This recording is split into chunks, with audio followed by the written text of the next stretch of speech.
Amém. O Salmo número 1 diz: Bem-aventurado o homem que não anda no conselho dos ímpios, não se detém no caminho dos pecadores, nem se assenta na roda dos escarnecedores. Antes o seu prazer está na lei do Senhor, e na sua lei medita de dia e de noite. Ele é como árvore plantada junto à corrente de águas, que no devido tempo dá o seu fruto, cujas folhagens não murcham, e tudo quanto ele faz será bem sucedido. Amém. Irmãos, a Bíblia é um livro fantástico, e com a revelação dos últimos dias que tem ocorrido no nosso ministério, em nosso meio, muitos irmãos têm estado maravilhados, e eu particularmente também. Nós andamos de Bíblia na mão durante muitos anos, mas o que nos tem sido revelado nos últimos dias tem superado tudo aquilo que nós tínhamos antes. Nos últimos, vamos dizer, 2 anos, as revelações que têm acontecido em nosso meio têm sido superiores a todos os nossos anos anteriores de estudo bíblico. Por quê? Porque é o final dos tempos. Nós temos buscado e Deus tem derramado. Uma das coisas que eu considero assim muito gloriosas é o que Deus nos tem ensinado a respeito do significado dos números. O significado dos números tem sido uma revelação inigualável que Deus tem feito em nosso meio. Entender o significado dos números tem sido realmente maravilhoso.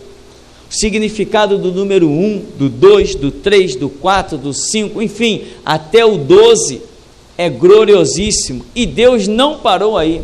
Deus nos ensinou, pelo menos a mim, talvez você saiba até mais que eu, mas até o número 19, Deus me tem ensinado o significado desses números. E o 17, o 14, são marcas do nosso ministério. Então, esses números têm falado poderosamente. Pelo que eu tenho dito, os números na Bíblia falam tanto quanto as outras palavras. Amém.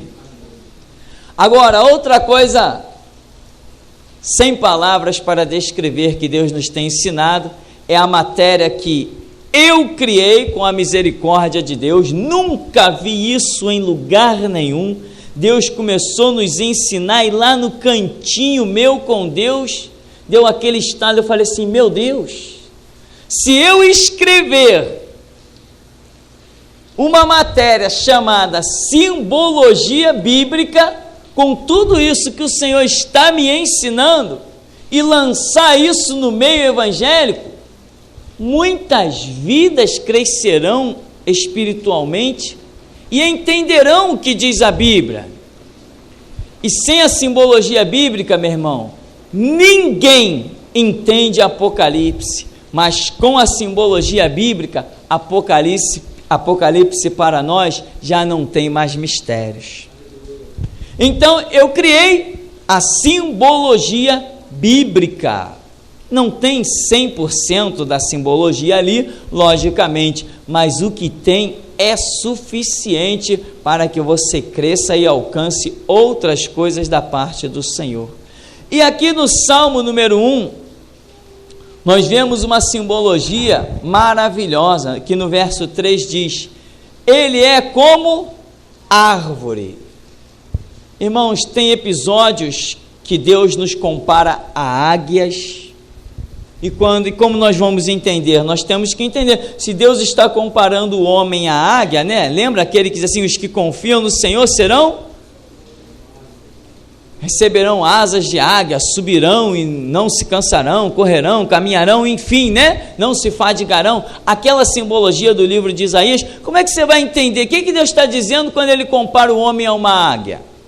ou a asas de águia. Você vai ter que estudar todo o comportamento daquela ave chamada águia para você entender qual o propósito de Deus na sua vida. Às vezes, Deus traz a simbologia, mas se você não entender o porquê, que comparação Deus está fazendo, você não vai a parte alguma. É aí que vai entrar o quê? O estudo. Se você for uma pessoa preguiçosa, não adianta Deus falar. Deus fala por figuras. O que Daniel contemplou? Daniel disse que vinha um bode que tinha 2 chifres. Um chifre era maior que o outro. Ora, depois Daniel diz que viu uma série de outros animais, leopardo, e o leopardo que tinha asas. Ora, leopardo tem asa? Então Deus vai e os indoutos pegam esses textos e dizem assim: a Bíblia é uma loucura, a Bíblia é uma historinha sem sentido, aquilo que a Bíblia diz nada tem sentido. Porém eu, quando pegava a Bíblia no começo da minha caminhada, eu dizia assim: nem um louco conseguiria criar uma história tão fantástica como essa. É uma coisa assim muito enigmática para que a mente humana produzisse isso. Essa era a minha visão. Outros tinham a visão de que não, isso aqui é uma loucura. Mas hoje, com a simbologia bíblica, aquilo que para o mundo é loucura, para nós é poder de Deus. E como é poder de Deus? E aqui no Salmo número 1, no verso 3, o homem é comparado a uma árvore. Irmãos, e nós vamos começar um novo ano. Você é uma árvore, amém, plantada junto a ribeiros. Você já viu as árvores que são plantadas junto a ribeiros, como elas são? Olha a vegetação do deserto e olha a vegetação do que nós chamamos Mata Atlântica. Tem diferença? As folhas são diferentes? A robustez da árvore é diferente? Existem plantas do deserto, existem plantas das margens dos rios.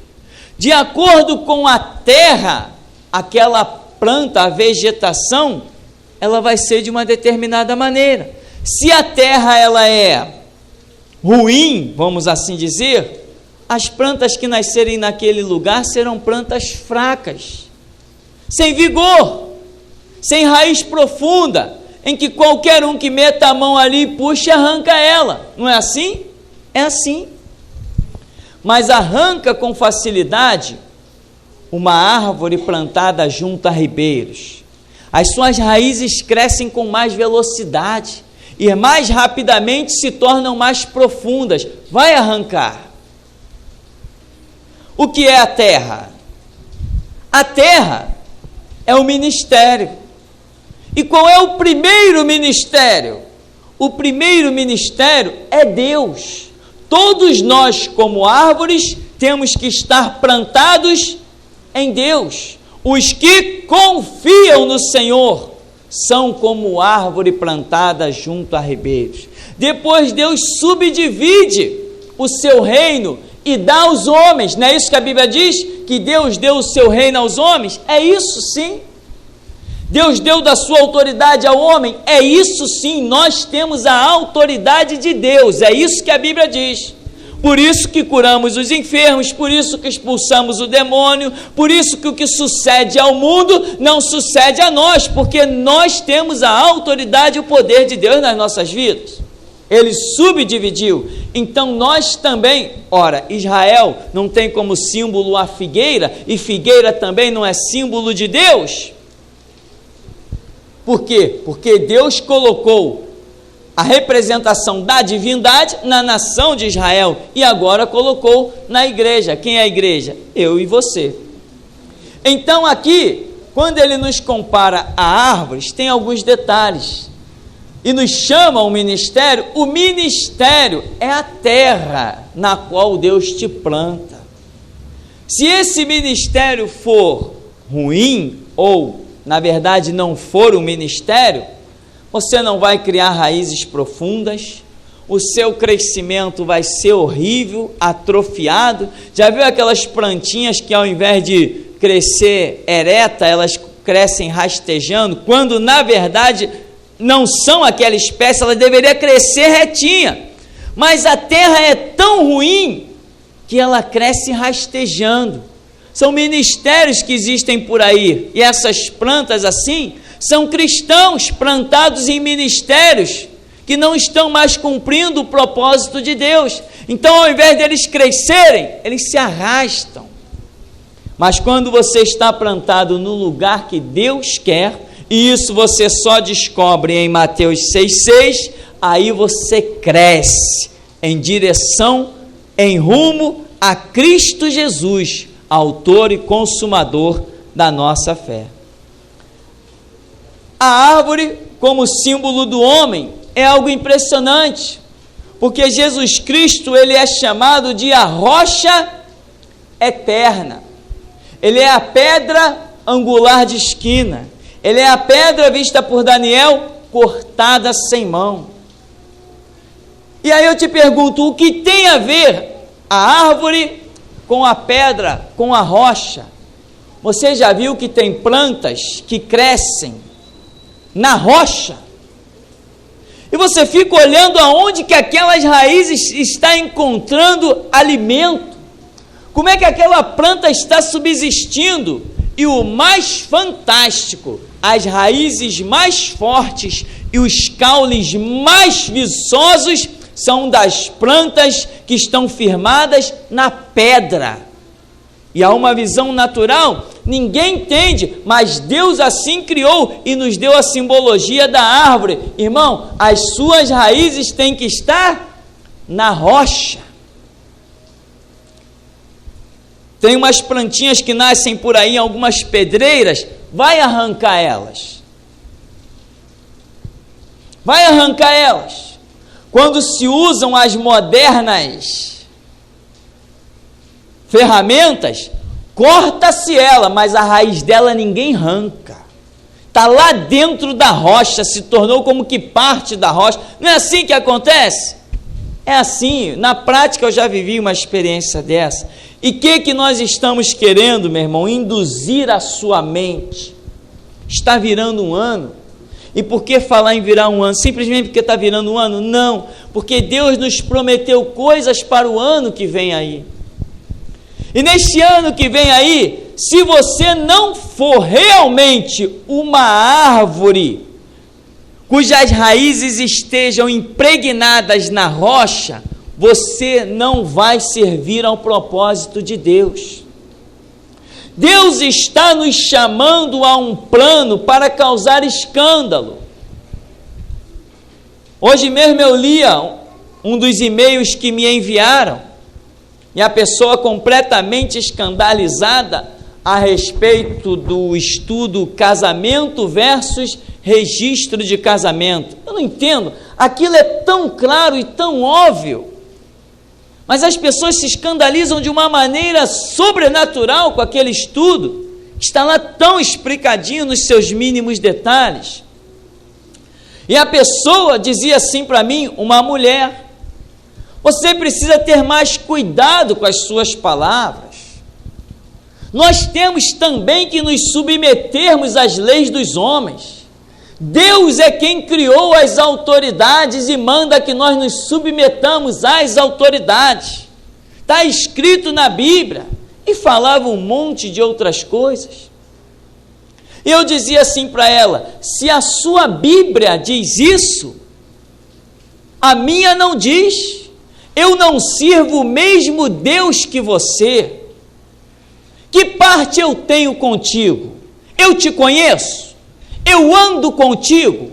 Eu te devo alguma coisa? Eu te peço alguma coisa? Fui eu que escrevi para você? Eu te pedi para escrever para mim? Você me conhece? Sabe de onde eu vim? Sabe a voz que eu ouço? Sabe qual é o meu propósito? Que parte tenho eu com você? Entende, irmão? Eu não quero saber se ela vai para o céu ou para o inferno, eu quero saber que eu tenho que fazer a minha parte. Eu tenho que cumprir a minha missão. Eu estou firmado na rocha. Ele fala e eu obedeço. Acabou a história. Agora, vem os batistinhas, os presbiterianos, os tradicionais de assembleia e acham que pode questionar aquilo que eles não sabem. Não. No próximo ano, nós já começamos, mas vamos enfatizar. Nós não vamos pregar só para crentes. Nós vamos descortinar os olhos de uma maneira muito especial de toda a nação. Nós vamos estar mostrando que a Bíblia está acima da Constituição brasileira. Quem entender isso, será mais um conosco. Quem não entender, vai se escandalizar e seguir seu caminho. E pouco importa isso, porque Deus só conta com valentes. Pessoas cujo entendimento alcançou os propósitos de Deus. Você já viu que tem árvore que é pequenininha? Tem árvore, olha a palmeira. E a Bíblia diz, o justo crescerá como a palmeira, florescerá como os cedros do Líbano. O justo é que nem a palmeira, diz a Escritura, ele enverga, mas não cai. Você tem ideia da profundidade de uma palmeira, meu irmão? Não, você não tem ideia, nem eu tenho ideia. Não dá para ter ideia. Você já viu que tem árvorezinhas que se você, com um machado, você acaba com ela? E você já viu que tem árvores que as pessoas começam com machado, junta 5 pessoas, 6 pessoas, vão revezando o machado de mão em mão e no fim do dia desistem de tentar cortá-la? E você já viu que tem árvores que as pessoas olham para ela e dizem assim, eu nem me atrevo a começar a cortar essa árvore. Deus está nos comparando a árvores. Que tipo de árvore cada um de nós é? Ninguém tenta cortar uma palmeira com machado. Ninguém tenta cortar uma palmeira lá embaixo. Ninguém tenta. No próximo ano, irmãos, Deus vai contar com gente forte. Não vai contar com fraco. Meu irmão, este ministério, as minhas mãos estão limpas. Eu nunca iludi ninguém. Eu nunca fiz uma campanha ou uma corrente nesse lugar em que fosse distribuído um envelope. As minhas mãos estão limpas. Eu nunca subi neste púlpito pensando se ao abrir a caixa de oferta ia ter dinheiro ou não. Eu nunca subi nesse púlpito pensando nisso. O meu compromisso é perante aquele que era, que é e que há de vir. Certa vez eu estive numa igreja antes de fundarmos a Geração Jesus Cristo. Uma profeta se levantou no final da igreja e veio para mim. Eu preguei numa igreja, dei uma palavra e virei as costas, sentei no banco, acabou o culto. Aquela irmã, que eu nunca mais vou esquecer, veio e disse assim, olha, Deus me mandou te dar um recado. Ele disse que você é uma palmeira. Eu não sabia nada. Eu falei, uma palmeira? Tá bom. Guardei. Agora eu entendo. Sabe o que te faz sair de ser um arbusto simples e se tornar uma palmeira, meu irmão? É a sua determinação. A tua determinação que vai dizer que tipo de árvore você é. Você pode ser até uma árvorezinha cuja semente veio de um arbustozinho qualquer, mas você vai mudar toda a tua genética, Porque está escrito: se alguém está em Cristo, é nova árvore, as coisas velhas se passaram e tudo se fez novo. Lembra o que Amós diz perante aquele rei? Eu não era filho de profeta, neto de profeta, eu não tinha ninguém, nenhum pastor, nenhum rei na minha família, eu era um Zé Ninguém, um boiadeiro, cultivador de sicômoro, mas o Senhor se manifestou a mim e disse: vai e prega, e aqui estou eu, e assim diz o Senhor. É tempo, meu irmão, é tempo. Você não vai esperar chegar o dia 31 para fazer uma oração. Você tem que começar a mudar a tua genética. Eu duvido que o meu pai, quando olha para mim, ele vê o mesmo garoto que um dia ele pegou pela mão. Eu duvido que a minha mãe, quando olha para mim, ela diz que me conhece. Eu não reconheço. Mudou tudo dentro de mim. Mudou tudo. A maneira que eu pensava, a maneira que eu agia, as concepções, as regras de vida que eu tinha. Você sabe qual era o meu desejo na minha mocidade? O meu grande desejo na minha mocidade, também na minha ignorância, era ser militar. Ora, por quê? Porque eu tinha um ideal fortíssimo, um patriotismo dentro de mim fortíssimo. E eu dizia: a melhor maneira de eu servir a pátria é sendo militar. Claro, pensamento de adolescente. E eu persegui esse propósito. Eu me alistei, passei em todas as provas, até exercícios proibidos que o quartel ainda faz, exercícios proibidos por lei, mas a lei funciona aqui fora, lá dentro é outra história. Até os exercícios proibidos que eles submetem aos jovens, até aquilo eu passei. Passei em tudo, e na hora de ingressar eles me disseram não. E como eu glorifico a Deus pelo aquele não. Porque hoje eu olho e digo assim: meu Deus, se eu tivesse entrado, eu hoje não estaria onde estou. Como eu glorifico a Deus. Há caminho que ao homem parece ser bom, mas o final é de morte. E há caminho, meu irmão, que são totalmente invertidos. Você pensa de um jeito, mas Deus está traçando ele de outro. Quando eu não ingressei no exército, no final do ano, eu estava me convertendo ao Evangelho do nosso Senhor e Salvador Jesus Cristo. Então, eu tinha propósitos, eu tinha pensamentos, eu tinha ideologias, eu tinha um monte de situações aqui na minha cabeça. Hoje, meu irmão, o que para mim era lucro, se tornou esterco, é perda, por amor ao Evangelho, ao conhecimento de Cristo Jesus, o nosso Senhor. A pergunta é a seguinte: que árvore você é hoje, no ano de 2006? Que árvore você quer ser daqui a pouquinho, quando entrar o ano de 2007? Mas uma árvore não consegue mudar a sua estrutura. Uma árvore, se ela é maçã, maçã só gera maçã. Maçã só gera maçã. Figueira só gera figo. E Jesus Cristo só gera valentes. Você foi gerado por Ele.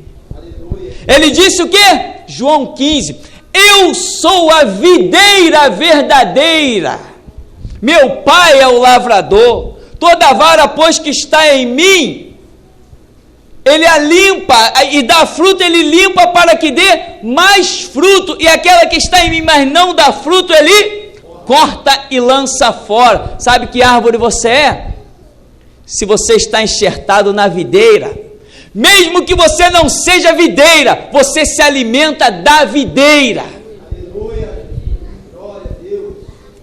E você vai produzir os frutos de acordo não com a sua própria força, mas com a força da videira que está lá bem fundamentada e sobreedificada.